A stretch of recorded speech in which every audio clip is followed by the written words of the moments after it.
Avant de démarrer cette vidéo, je t'informe que tu pourras retrouver un sommaire juste en dessous en description. Un sommaire avec les timecodes. Comme ça, si tu désires regarder une partie plus qu'une autre, eh bien tu cliques sur le timecode et ça t'y amènera directement. Mesdames et messieurs, mes chers compatriotes, bonjour. Bonsoir, peu importe, on est sur internet. Allez, arrête ton intro, t'es déjà en train de te marrer. Ah, je suis un filou, je suis un acteur. Écoute mon lapin, aujourd'hui, on va traiter d'un sujet eh bien, que je n'avais pas envie de traiter à la base, hein, puisque, sache-le, nous avions déjà au préalable tourné une vidéo avec Elena et Morel, il y a de ça à peu près, je dirais, au moins 5 ou 6 mois. On avait tourné un podcast eh bien, traitant justement du vaccin.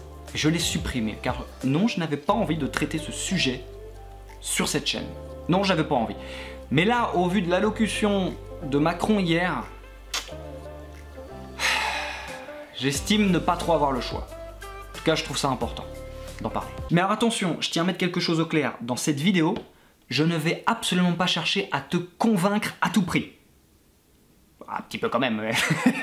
Ouais, un petit peu quand même, c'est sûr. Je préfère que tu sois convaincu et que tu rejoignes le clan, tu vois ce que je veux dire. Mais c'est pas mon but premier. Mon but premier, c'est surtout de te faire te poser des questions. On va donc démarrer en parlant de Pfizer, puisque, à moins que je ne m'abuse, c'est le vaccin le plus administré en France en tout cas. Mais qui est Pfizer ? C'est tout de même intéressant de le savoir. Alors, je te rassure, non, mais je vais pas te faire un topo sur l'entreprise, par qui elle est dirigée, quand est-ce qu'elle a été créée, non, on s'en fout, je te rassure.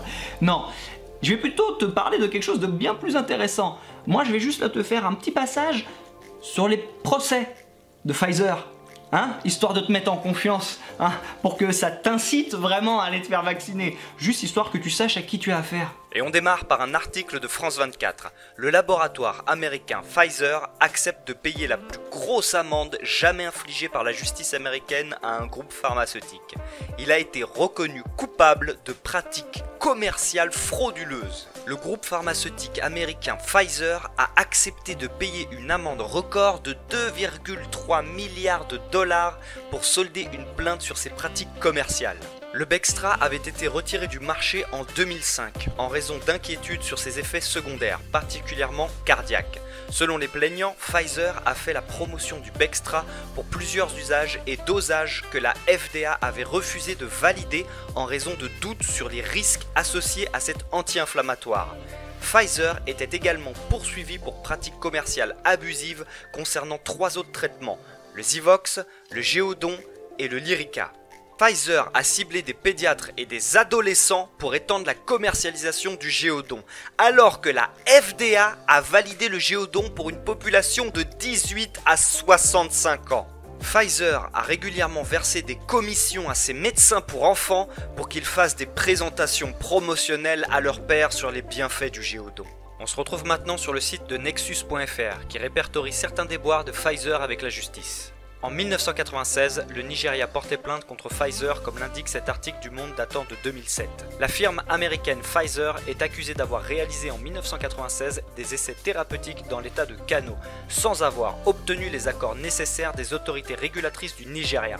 Plusieurs enfants seraient décédés. Le Nigeria demande plusieurs milliards de dollars de réparation.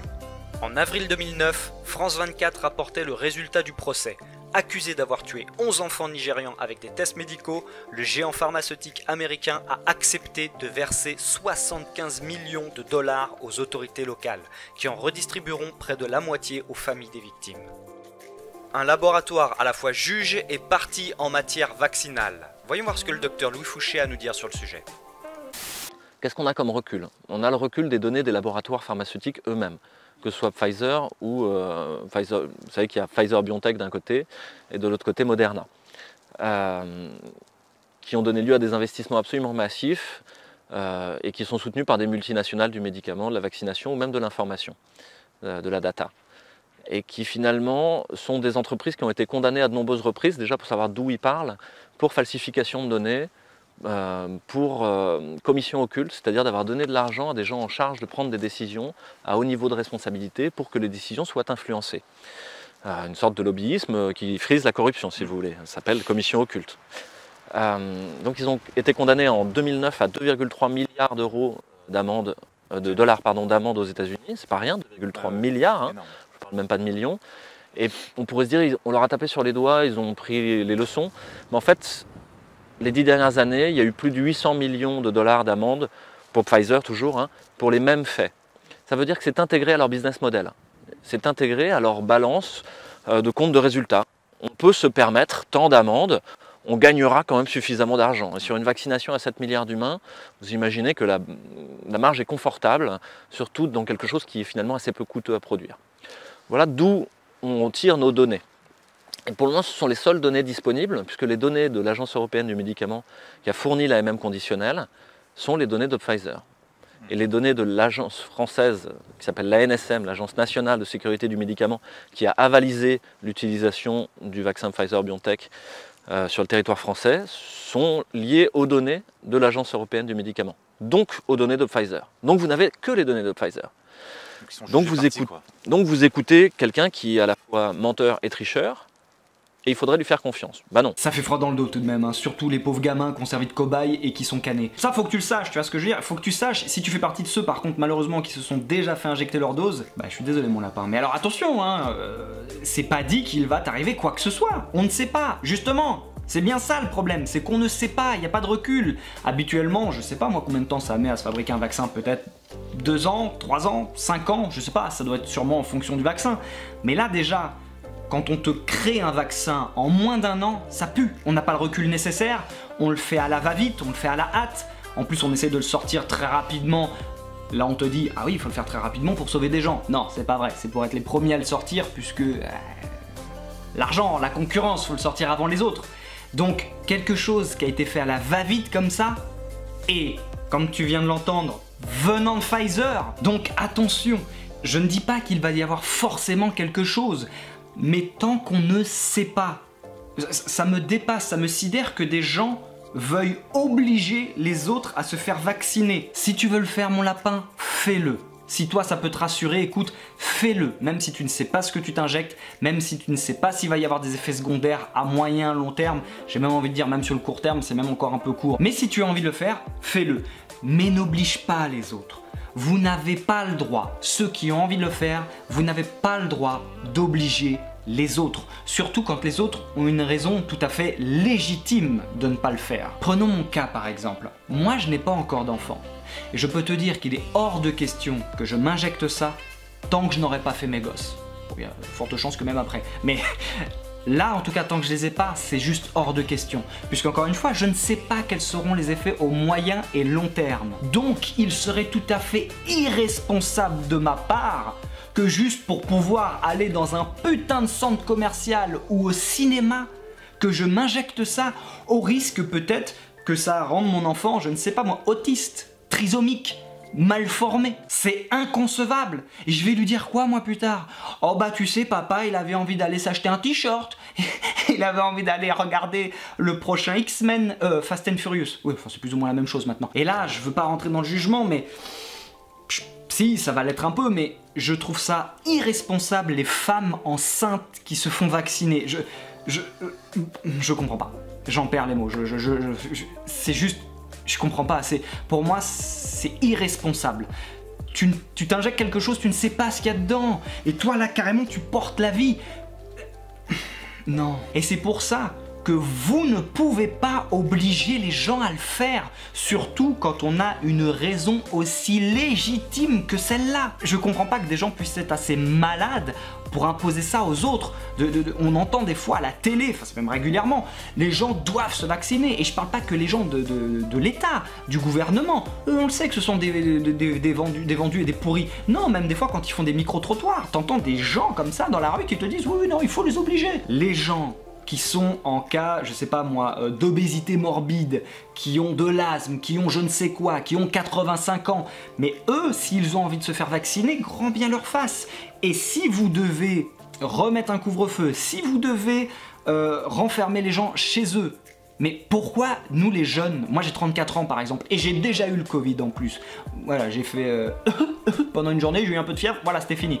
Bon, j'exagère un peu, c'est vrai que par contre j'ai perdu pendant à peu près 1 mois le goût et l'odorat. Ça c'était insupportable, on va pas se mentir. Mais je pouvais vivre sinon après ma vie comme si de rien n'était pratiquement. Donc pourquoi est-ce que moi je dois être confiné? Pourquoi vous ne confinez pas que les gens à risque? Enfin, comprends pas ce que vous ne comprenez pas, ça me paraît sensé ce que je suis en train de dire. Non, parce que après, on va encore dire que les anti-vaccins, parce que du coup, oui, moi, tu peux clairement me catégoriser dans les anti-vaccins. Les anti-vax, c'est des illuminés, ce sont des complotistes. Mais c'est n'importe quoi. Aujourd'hui, quand t'es anti-vaccin, alors déjà, t'as l'impression qu'aujourd'hui, quand t'es anti-vaccin contre le Covid, oui, alors moi je dis pas la Covid, hein, pour moi ça sonne faux. D'ailleurs, Macron a dit le Covid hier. Où en sommes-nous de notre combat contre le Covid-19? Déjà, on a l'impression qu'on te met anti-vaccin, t'es contre tous les vaccins. Tu vois, c'est les anti-vax. Ils sont contre tous les vaccins. Déjà, je ne suis absolument pas contre tous les vaccins.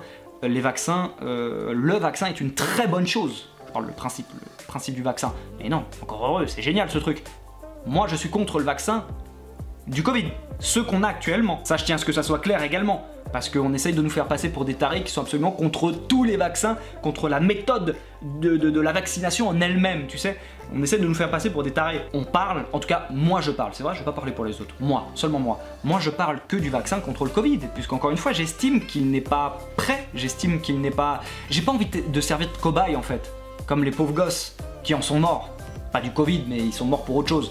Donc, j'ai pas envie de servir de cobaye. Et comme je le disais, on te met aussi dans la même case des complotistes. Comme si tu voyais des complots partout, tu voyais le mal partout. On te met du coup dans la même case que les gens qui croient en la théorie de la Terre plate. Tu vois ce que je veux dire? Ah bah, on t'a mis dans la même case, on t'a rangé dans la même case.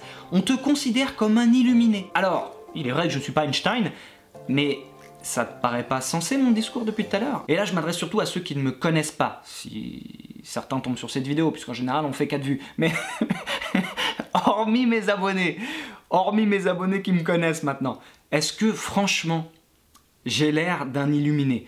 J'ai peut-être l'air d'un abruti, ça peut... peut-être, mais d'un illuminé, de quelqu'un qui est pas cohérent dans ses propos, de quelqu'un qui a l'air, je sais pas moi, complètement à côté de ses pompes, drogué ou je ne sais quoi. J'ai pas l'impression quand même. Donc ne tombez pas dans ce piège-là aussi quand ils essaient aux infos, ou même sur TPMP d'ailleurs. Je vais prendre cet exemple, on va revenir d'ailleurs, je vais avoir plusieurs cas aussi sur TPMP, puisque je trouve ça très parlant. Déjà c'est l'émission, c'est l'une, si ce n'est l'émission qui marche le mieux à la télé, donc c'est quand même quelque chose qui est très suivi. Et c'est vrai que j'ai l'impression que sur TPMP, tout de même, on essaye de te faire passer les anti-vax, etc. pour des gogoles, quand même, pour des complotistes, pour des illuminés.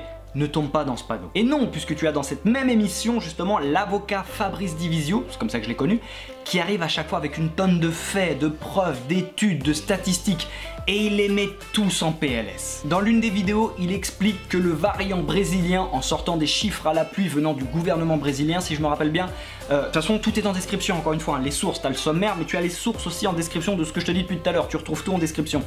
Il met justement en porte-à-faux que le variant brésilien est plus dangereux pour les jeunes ou je sais pas quoi, en sortant les chiffres officiels qui prouvent apparemment que non. Vous avez dit hier, quand on vous avez dit oui, le variant brésilien, on ne sait pas s'il est plus dangereux. Je voudrais que vous couchiez les chiffres. Allez, on pose. Alors, c'est quoi ces chiffres? C'est quoi ces chiffres? Expliquez-nous. Alors, c'est quoi ces chiffres? Regardez, c'est quoi ça? C'est quoi ça? Bah, je vous demande, qu'est-ce que c'est? Commentez-moi ces chiffres. C'est quoi ça? C'est les audiences RTL? C'est les audiences RTL? Ça, c'est l'hospitalisation. Ça, c'est les sources du ministère de la Santé brésilienne qui sont tombées cette nuit. D'accord. C'est intéressant, hein? Regardez. Ah oui, d'accord. Quoi, mais c'est quoi ça? C'est quoi? Expliquez-moi, je découvre. Arrêtez de faire le professeur. Ce que veut expliquer Fabrice Divisio, c'est que le variant brésilien, d'après ses chiffres, n'amène pas plus de décès ou plus d'hospitalisation chez les plus jeunes. C'est ça? Regardez, j'ai bien compris le tableau. Les chiffres. J'ai bien compris le tableau.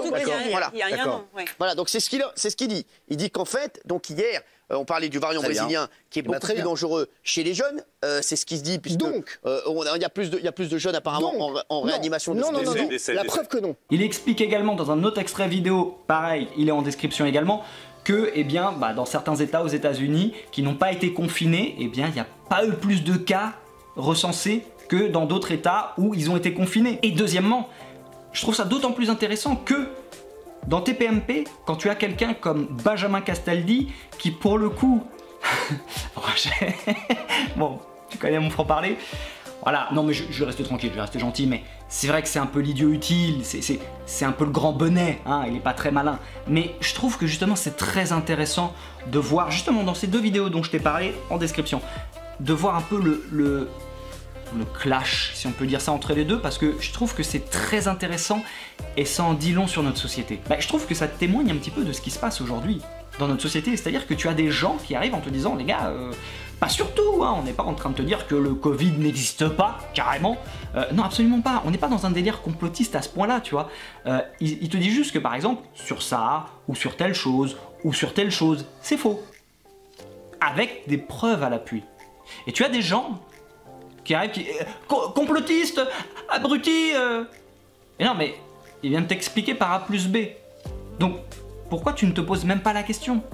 Tu vois, il y a des gens tellement endoctrinés par je sais pas, par le système, et les gens comme Castaldi, c'est tout à fait ça. C'est-à-dire que ces gens-là sont des parfaits produits du système, des parfaites vaches à lait, des moutons, mais vraiment le mouton de base qui ne réfléchit pas, qui dit non sans même savoir pourquoi, alors que l'autre lui prouve par A plus B, et qui en plus, si tu visionnes des extraits vidéo, Castaldi dit à Divisio, pour moi, vous restez quelqu'un de dangereux, avec ce que vous dites et tout ça, vous êtes quelqu'un de dangereux, monsieur. Eh bien pour moi, pas du tout.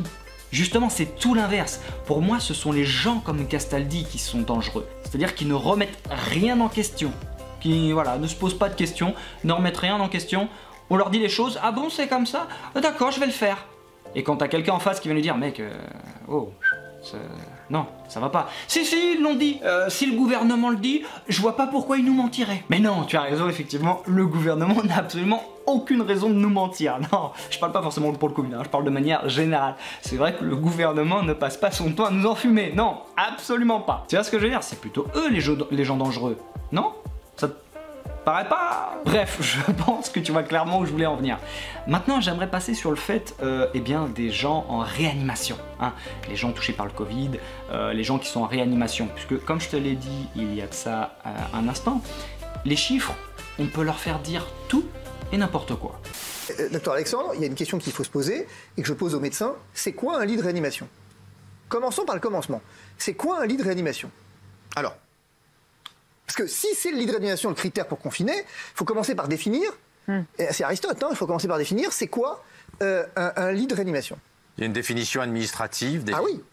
Il va vous la donner. Qui ont certains attributs, certaines capacités d'oxygénothérapie, de monitoring des patients et qui sont dans un environnement où il y a un personnel nombreux pour suivre des malades lourds. Alors pas tout à fait, c'est tout le problème. Jusqu'en février 2020, donc au début de la crise, le mot réanimation, ça voulait dire lit pour accueillir des patients avec des défaillances multi-organiques, nécessitant une assistance respiratoire. Voilà, donc ça, c'était encadré. Aujourd'hui, quand on vous dit il y a 5000 personnes en réanimation, vous vous dites, bah pour faire simple, j'ai 5000 personnes intubées, puisque c'est ça. Bah sauf que non, c'est ça le problème. Sauf que quoi? Parce que entre les deux, le mot réanimation a changé de définition. Et on inclut dans le mot réanimation soins intensifs et soins continus. Or, si j'ai bien 5000 lits de réanimation en France, j'ai 13 000 lits de soins intensifs et soins continus. Premier élément. Et qu'est-ce qu'on apprend par Santé publique France? Que 48% des patients en réanimation, en réanimation, sont en réalité en soins intensifs. Donc, ça veut dire quoi? C'est qu'en réanimation, je n'ai pas 5000 patients, j'en ai 2005. Et le reste est donc en soins intensifs et en soins continus. Et donc je m'interroge, c'est une question complètement ouverte. Qu'est-ce que vous avez à répondre à ça, Laurent? C'est clair. Laurent, vous êtes en décalage horaire. Laurent, est-ce que vous me recevez, Laurent? C'est si elle a bien l'étape. C'est de la folie, pardonnez-moi, mais c'est de la folie. Vous annoncez des choses à une heure de grande écoute, est-ce que vous pourriez au moins les sourcer? Santé publique France vous dit l'inverse. Est-ce que vous pourriez au moins donner des sources, monsieur? S'il vous plaît, donnez-nous des sources. Je ne suis pas d'accord avec mais vous. Mais ce n'est pas un problème d'accord, monsieur. J'observe une tendance à la baisse de l'âge des entrées en réanimation en ce moment. Non, mais vous l'observez sur quel fondement? Vous raisonnez en stop, moi je raisonne en flux. Non. Raisonnez, vous affirmez quelque chose à une heure de... S'il vous plaît, messieurs, au vaccin... Attendez, excusez-moi, mais on vous explique que les patients sont en réanimation plus jeunes et donc on est en train d'affoler les populations. Le minimum qu'on puisse faire, c'est quand même donner ses sources. Non? Je ne suis pas d'accord avec vous. Ah bah vous n'êtes pas d'accord, si vous voulez. Mais sauf qu'effectivement, monsieur, moi j'exprime pas mon opinion. J'exprime l'opinion de Santé publique France et les statistiques, y compris de la PHP, qui vous montrent que la moyenne d'âge en réanimation n'a pas bougé. Je comptais également te lire des passages d'un article de Nice Matin qui explique que le nombre de morts du Covid-19 est complètement biaisé.